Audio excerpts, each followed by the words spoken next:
Testing 1, 2, 3. Can you hear me? Did I give you a mic? Let's see. Hey, there you go. Hey, how are you? I'm good. How about you? Good, thanks. Excellent. What's going on in your part of the world? I just got up.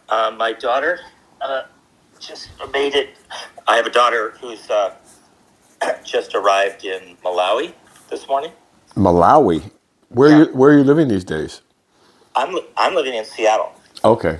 But she lives with us, but she's working at a school in Malawi for a few weeks. Cool. So she just arrived there, which is exciting. It was a very long trip, so I'm glad she's there. Yeah. Yeah, and then I'm doing some coaching this morning in England, and then for the rest of the day in Virginia. Coaching on what, a programmatic aspect or something like that, or? Well, at direct practice around children who are, either separated from their families or vulnerable to separation. Yeah, that's important stuff. Yeah, stress, usually economics and inequality-driven experiences that become, end up becoming very severe, and so we're working out conversations about, about constructing a context for healing in those situations for young people and with their families. Yeah. Hard work, but important work. Has to be individualized completely. Yeah, what we enjoy is the instead of being hypothetical, people go out and actually work with those young people and their family members during the week, and then come back and talk about how that's going, and then they reset and go back again, and we just keep keep the conversation going. Maybe what we should do, if you're up for it, I don't have much time this morning, I've only got half an hour this morning, but maybe what we should do sometime is discuss a case together, how we would approach a case, a situation, and then we can catch up in terms of the evolution of our thinking.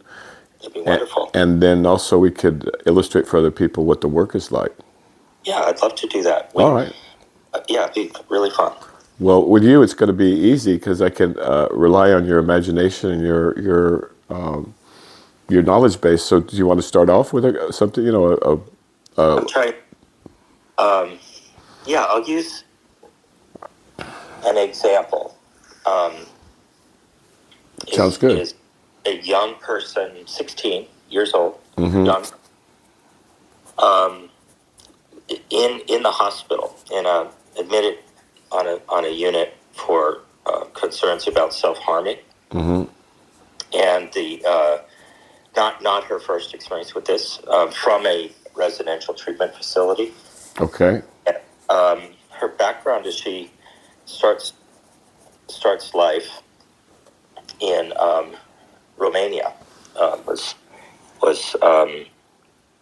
born in a hospital in Romania and was abandoned in the hospital, and lives in the unit for 6 months. First 6 months of her life under their policy, waiting to see if someone will claim her. Okay. And then she's transferred to at 6 months, she's transferred to an orphanage. And she stays there until she's 3, and she's adopted by an American family in the Midwest. And within a year, they rehome her, basically, to another family they find that's interested in apparently taking responsibility for her. And then subsequently, that family becomes frustrated with her, and they traffic her for cash on the internet to a person. Oh boy! And then by the age of 5 or 6, she effectively is rescued by government and placed into the care system, and then she subsequently has 18 institutional placements up to the point of her 16th birthday. Mm-hmm. So the immediate concern is that the hospital's perspective is that there's not much she will benefit from in their setting, and they'd like her, discharged.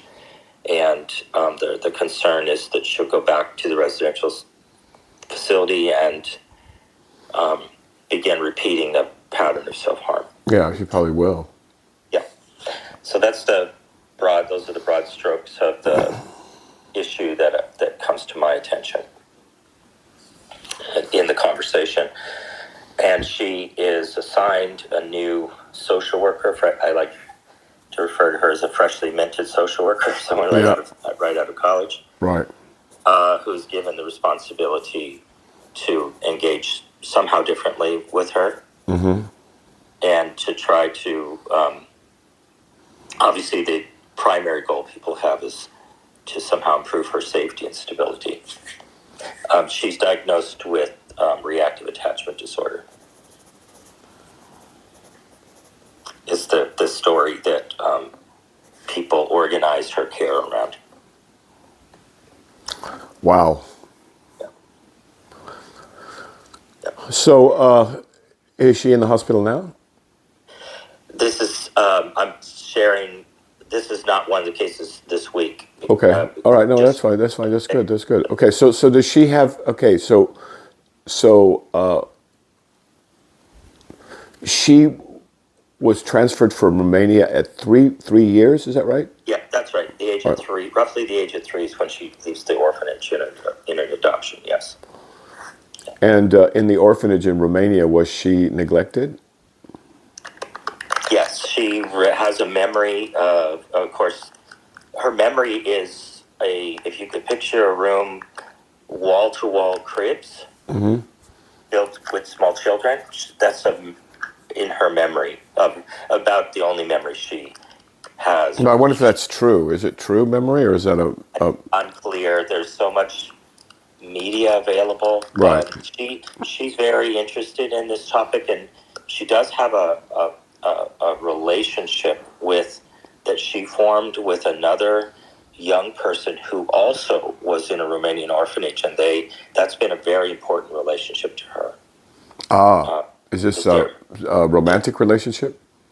No, just they connect very strongly about having this similar part of their story. Well, obviously the action is going to be in finding the connections that she needs and the people that can provide her with what she needs. But let me ask you about her tonal. Where is her heart pointed? Where is her mind pointed? What's she doing with her body, and what about her soul?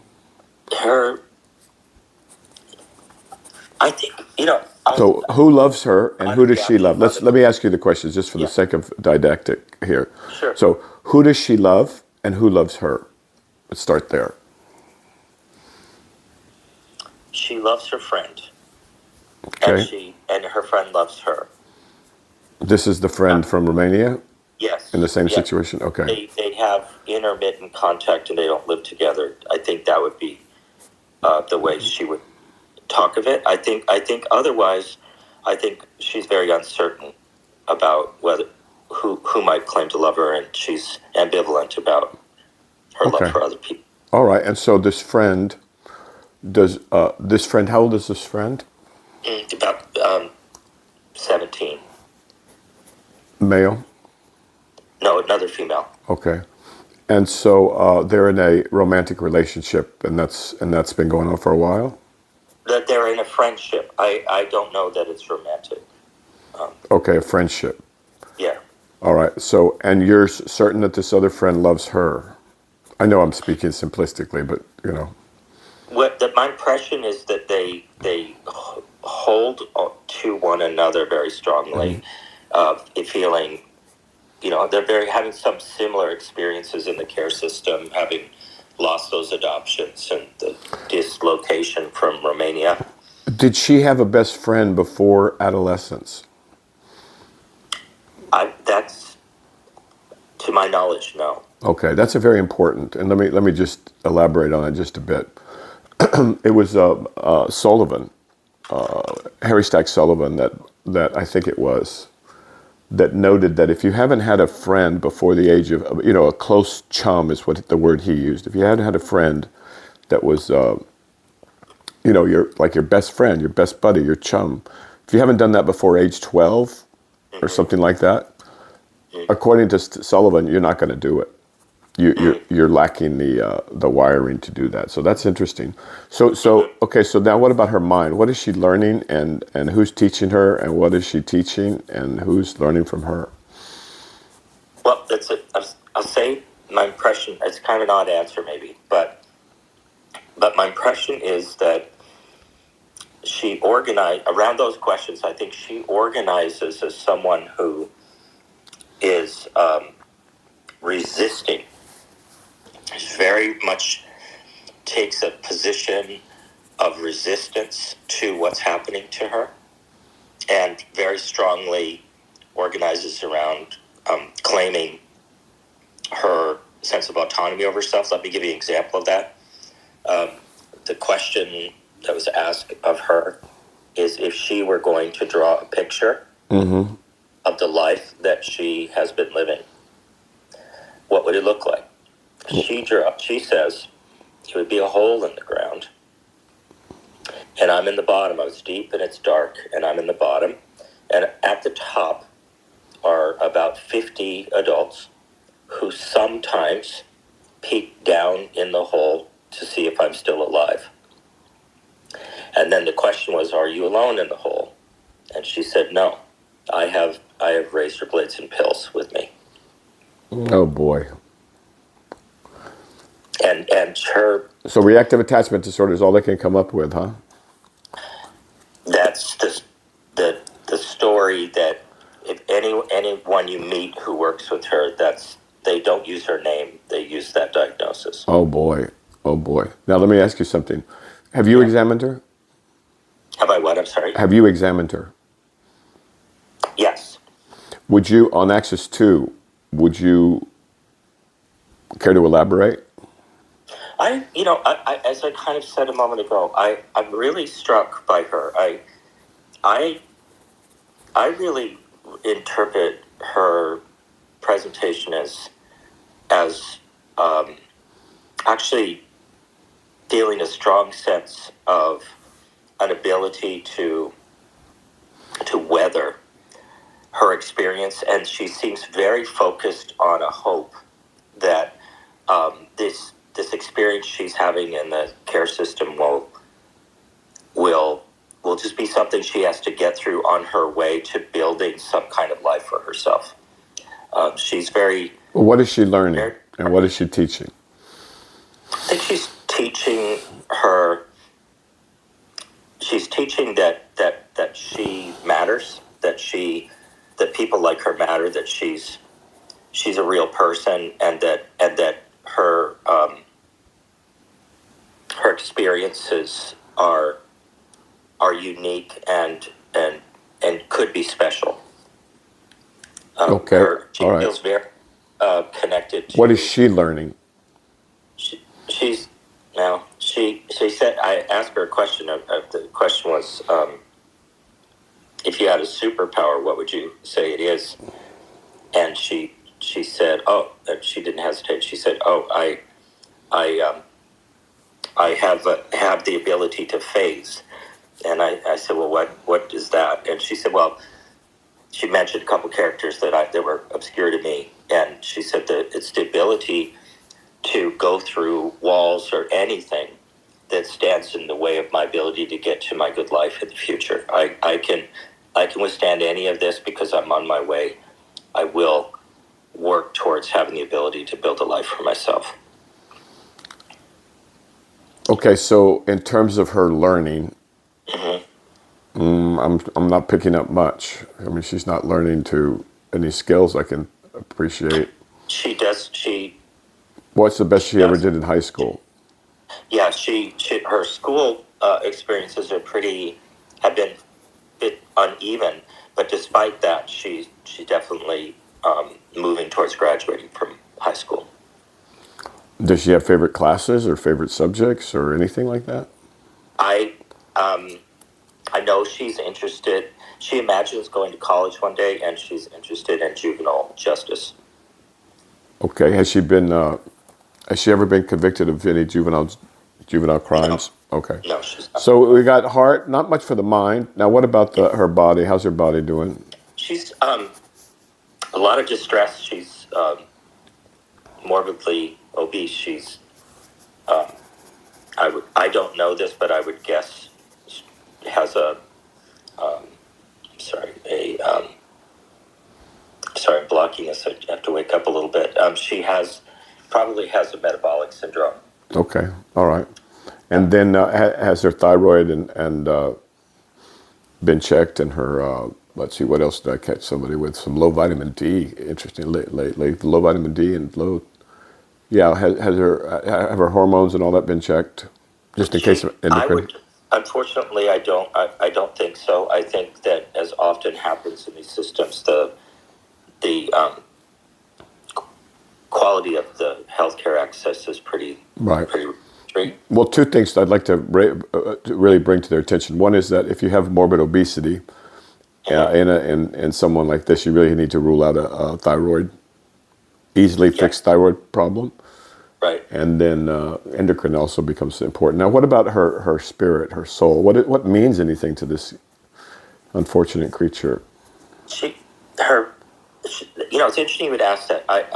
I think it's in two parts. One again relates to this sort of resistance, this spirit of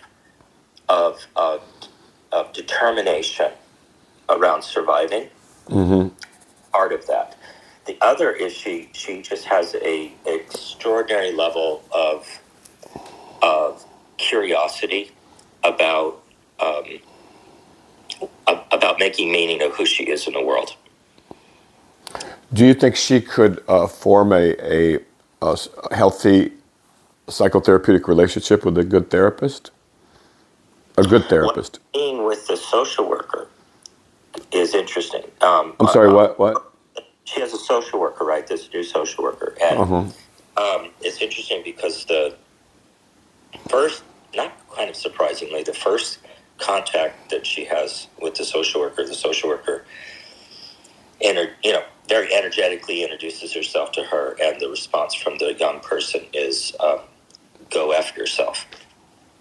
And go after yourself? Go fuck yourself is the response. Oh, from the by the way, she's index patient or client. I'm sorry. She's had 100 social workers so far. Okay. So I think there's some context there that makes some sense.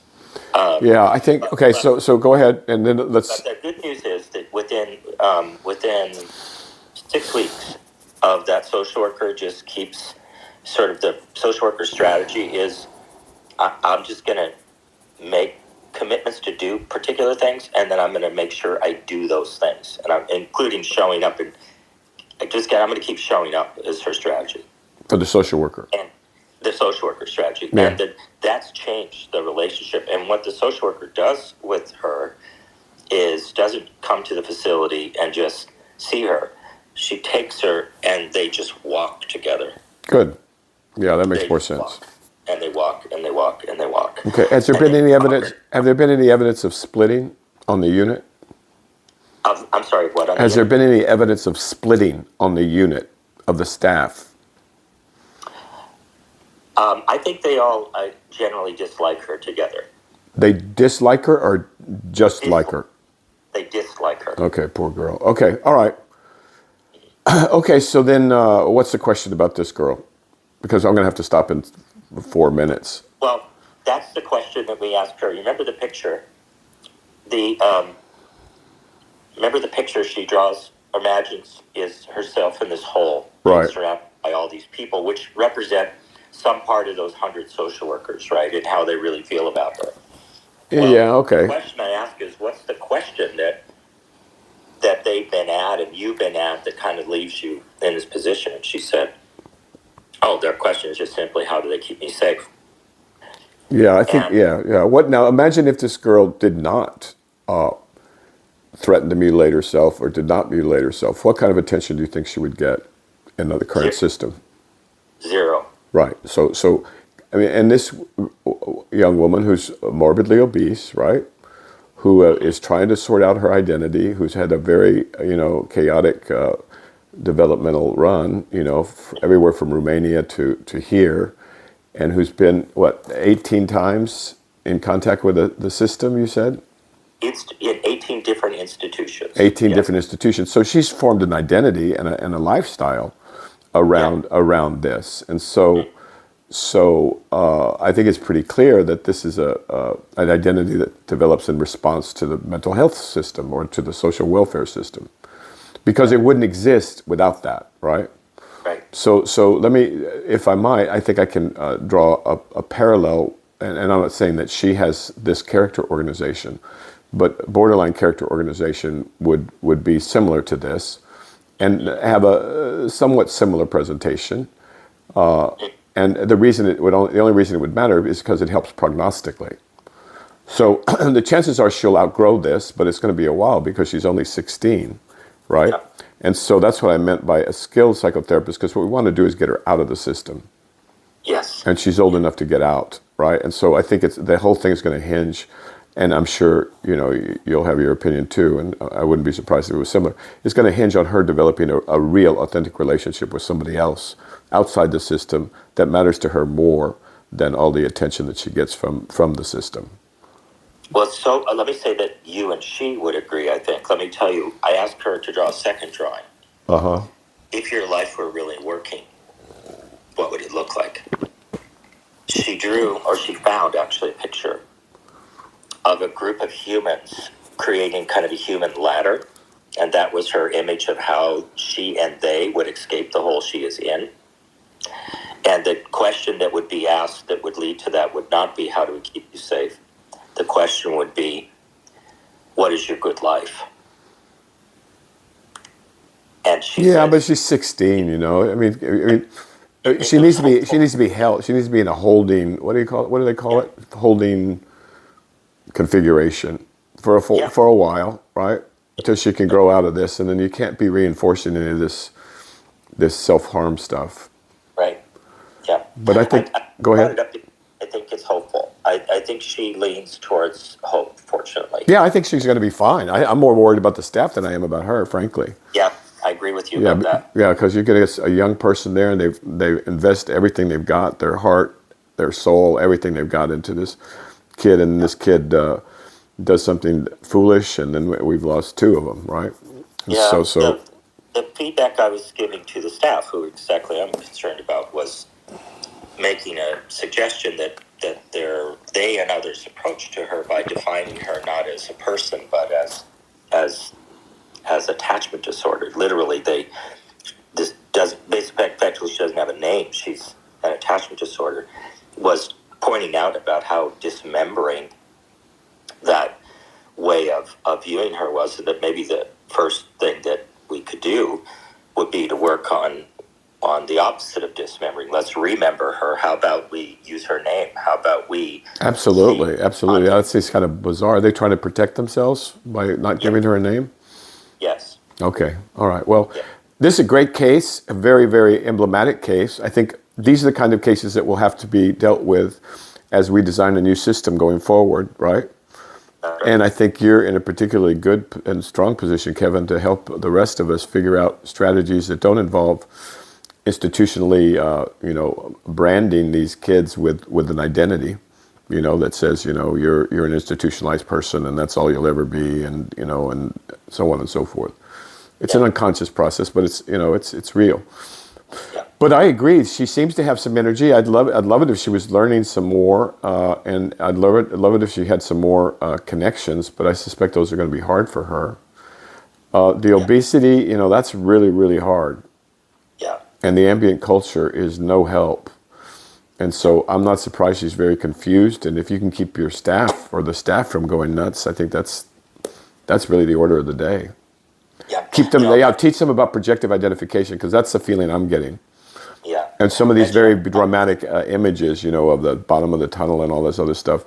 I'm thinking there's some secondary overlay in there. But go ahead before I stop. I just want to mention she's also on 2 or 3 psychotropics, which might have some relationship to the weight gain. Which ones is she on? Abilify was one of them. All right. That's not going to do it. Okay, go ahead. Go on. And then an antidepressant. I don't recall which one. And then they do there was another sedating one. I can't remember. Gabapentin? I would be guessing. Tegretol? Gabapentin? Something in that range. Okay, yeah, that sounds about right. Well, those are all working in different directions. So there's a lot of work to be done here, but I think that her heart connections are going to be the trickiest thing. But those are going to where the most action is going to be. Yeah. And with regard to the narratives, she's had a whole lifetime to learn patient narratives and how to push staff's buttons, and how to get people interested, and how to keep them interested, and how to get them re-interested, right? Yeah. And all that has to be unlearned, and which, by the way, probably started in the orphanage. Yeah, absolutely. No, she's been institutionalized, and so now she has to be brought up. I mean, developmentally allowed to develop appropriately. Mm-hmm. But that's not possible. So now it comes into sublimation, I would guess. Does she ever care about anybody else? She cares very much about the friend I mentioned, and she's very curious, and from a concern standpoint, to know something about her family in Romania. Oh, yeah. And God knows what kind of stories she's heard about Romanian orphans, most of which are exaggerated, it appears. But I don't know. You know more about that literature than I do. She's done some learning about the country, is concerned about poverty there, and imagines family. Well, she's got plenty to ruminate about. So listen, this is great, Kevin. Thank you. This is a good case, and it's resuscitating. It's recirculating some circuits in my body brain that haven't been stoked in a while. So that's fun too. And so this is a great case. I think a lot of it's going to be axis 2, right? But also I warned about axis 3, this morbidity. That's no fun for anybody, the morbid obesity. Mm-hmm. And then how she's going to negotiate the interpersonal relationships, which we all should be able to take for granted in an ideal world. That's not clear, but I think that's where the ultimate resolution is going to be. Yep. But this is a great teaching case. Thank you. I'm going to have to run. Hey, hello to everybody else. I'm not going to name you by name because I'm late a bit, but I'll see you around. I'll probably be around tomorrow morning or the morning after. I got to run right now. Have a good day. Thanks, everybody. All right. Take care. Bye-bye.